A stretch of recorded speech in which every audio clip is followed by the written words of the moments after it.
La mission de suivi s'est déroulée le lundi 31 mars 2025 à Kamasela, village situé à 5 km de Touba, auprès de la coopérative Scoop Badenian dirigée par M. Diabaté Vamo. La cérémonie a rassemblé plus de 60 producteurs et productrices. Les autorités traditionnelles et religieuses, ainsi que M. Van Bruno, directeur régional de l'agriculture de Touba.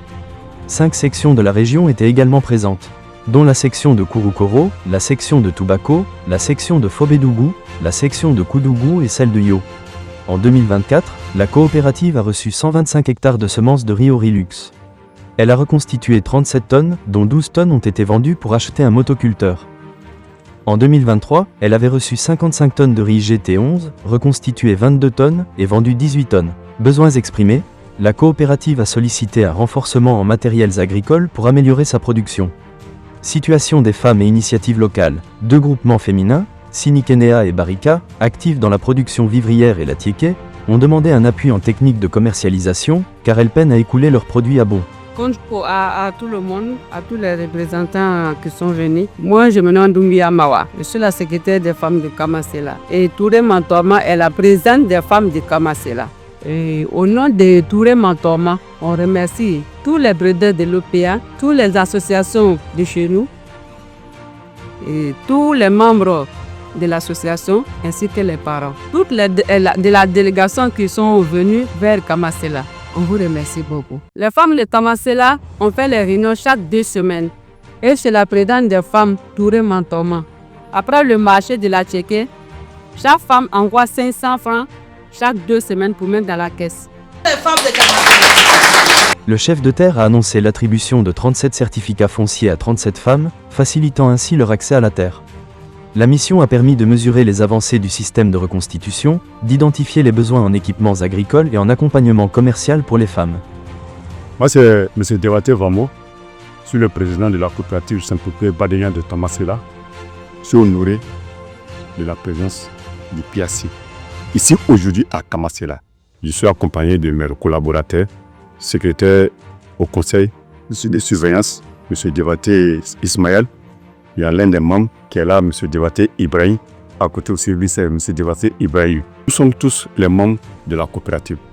Vraiment, j'en suis fier aujourd'hui parce que grâce au PIACI, nous, au niveau de Kamasela, nous n'avons jamais fini de remercier le PIACI parce que grâce au conseil de notre président qui est M.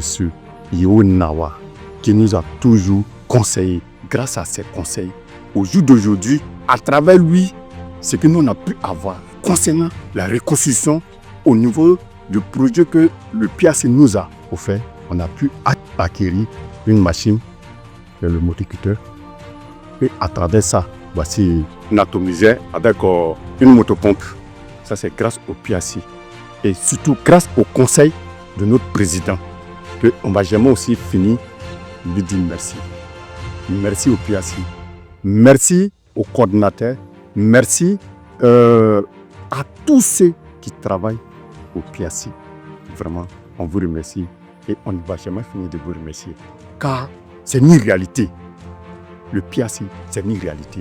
Nous, on en a essayé et voici les preuves. Donc, ceux qui ne croient pas au PIACI, vraiment qu'ils adhèrent, qu'ils essaient de se rapprocher à ceux qui ont adhéré pour avoir mieux des informations pour qu'ils puissent adhérer. Vraiment, on vous remercie. Et je profite de l'occasion pour remercier le gouvernement ivoirien, puisque quand on parle de projet, c'est grâce à eux. Je remercie FUDA, je remercie PIACI, parce que tout cela c'est pour faire quoi? C'est pour que vraiment la Côte d'Ivoire puisse se prendre en charge, surtout du côté de l'alimentation. Et aujourd'hui, j'en suis fier, car nous, dans nos villages, il y a une période que vraiment la faim était la merde. Mais depuis l'arrivée du PIACI, au jour d'aujourd'hui, sincèrement, nous sommes à l'aise. Sincèrement, nous ne partons plus payer le riz au marché. Tout vient de nos champs. Nous sommes dans le magasin de stockage de M. Diabaté Vamo, à Kamasela. Alors, M. Vamo, en quoi consiste tout ce que nous avons trouvé en termes de sacs de semences de riz et d'intrants? Les sacs que vous voyez, ce Ce sont les sacs qu'on a pris en position. Dans le cadre de la... Dans le cadre de la reconstitution. Ça fait combien de tonnes? Présentement, on a 7 tonnes. D'accord. On a 7 tonnes. Et l'autre côté aussi, on doit avoir 5 tonnes. D'accord. Donc, c'est des tonnes de semences de riz de quelle variété? Bon, là, il y a 2 qualités D'accord. qui sont là. Il y a le G4 Oui. et il y a Air Boaké. Ah. Voilà. C'est Air Boaké qu'on a reçu en 2022. D'accord. Merci beaucoup, Monsieur Diabaté Vamo, de nous avoir permis de visiter votre premier magasin de stockage. En quelques mots, combien de stocks ont été constitués ici dans votre magasin de stockage? Il y a 5 tonnes purement du G4 venu de Puassi. On a pu reconstituer 5 tonnes. En termes d'action sociale, qu'est-ce que ce stock reconstitué va vous permettre de faire? Au fait, on a pu faire ça, c'est pour aider nos membres, tous ceux qui auront besoin. Au lieu d'aller s'emmerder ailleurs, ils viennent directement ici et on les trouve. D'accord. Là, pour pouvoir aussi avoir pour d'autres personnes. Très bien. Voilà, puisque au jour d'aujourd'hui, la coopérative est en train de s'étendre un peu. Grâce à vous, la cantine scolaire de Kamasela, nous allons l'amorcer. On a déjà fait un don, un premier don À la cantine à la scolaire. cantine scolaire. Donc, on a été les voir confirmer pour dire que désormais, D'accord. la coopérative Badeyan de Kamasela va vouloir amorcer la cantine scolaire. Grâce aussi à la reconstitution, on est en train de recenser les veuves qui sont là. Très bien. Pour le moment, on a 15 veuves. Prendre au moins 1-2 tonnes.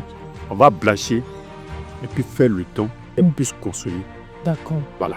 Et à travers ça, avec leur bénédiction, et je pense que les choses peuvent aller en avant. Mais tout ça, là, on ne peut pas faire sans le PAC, sans votre aide. Je voudrais remercier le président de l'USCORNO d'avoir associé le PUACI à sa 3e reconstitution de ses coopératives de base.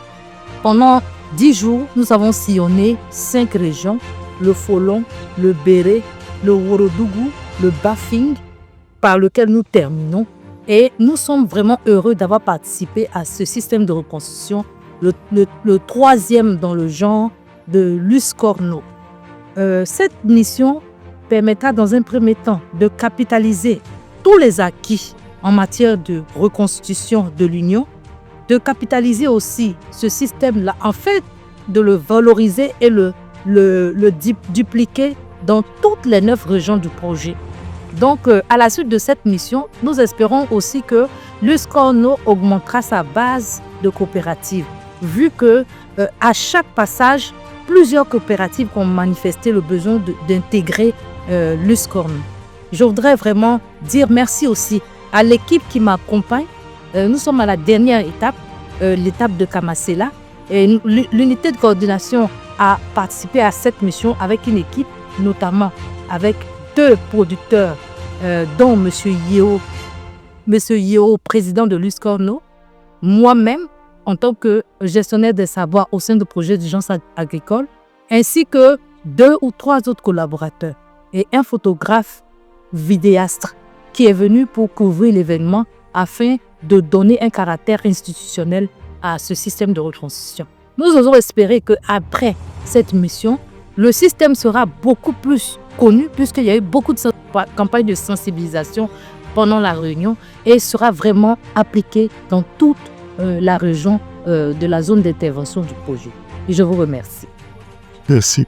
Je suis M. Yeo Nawa, président de l'Union des sociétés coopératives rizicoles du Nord-Ouest, qui regroupe 5 régions que nous avons parcourues en 10 jours pour capitaliser sur le système de reconstitution qui pour certaines personnes est un rêve.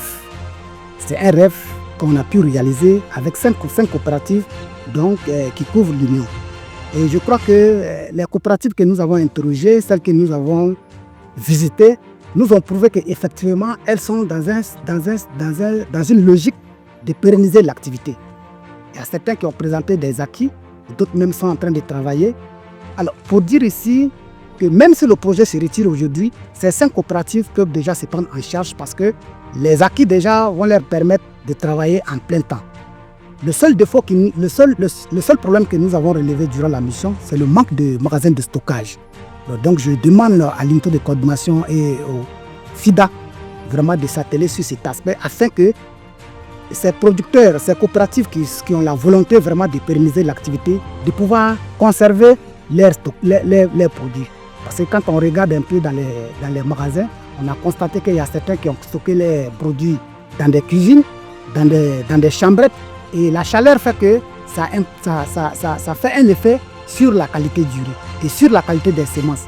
Donc c'est un défaut, c'est un problème qu'on a relevé. Et je crois que, en tout cas, je remercie toute l'équipe qui est venue avec moi. Je remercie le monsieur le coordinateur du projet qui a facilité la tenue de cette tournée. Sur ce, je remercie l'équipe aussi qui est venue avec moi, qui nous a accompagnés durant les 10 jours sans problème. En tout cas, ça s'est très bien passé. Et je crois que c'est le PUAC qui gagne, c'est la Côte d'Ivoire qui gagne, c'est tout le monde qui gagne. Je vous remercie. Je suis Van Bruno, directeur régional de l'agriculture du Bafing. Je viens ici pour parler du PIAC, qui est le programme d'urgence agricole en Côte d'Ivoire. Cette structure, depuis que je suis arrivé en 2023, disons fin décembre 2023, dans le Bafing, je l'ai trouvée sur place.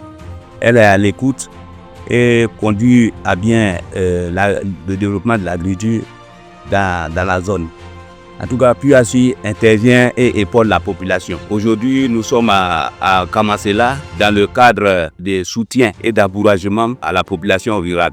Je voudrais ici partager nos expériences avec la population. Comment est-ce qu'elle peut continuer avec la modification aujourd'hui du climat? Comment elle peut s'insérer, comment elle peut s'adapter à la pratique? Parce que sur le temps, il faut changer avec le temps. Comment elle doit poursuivre? Je vous remercie.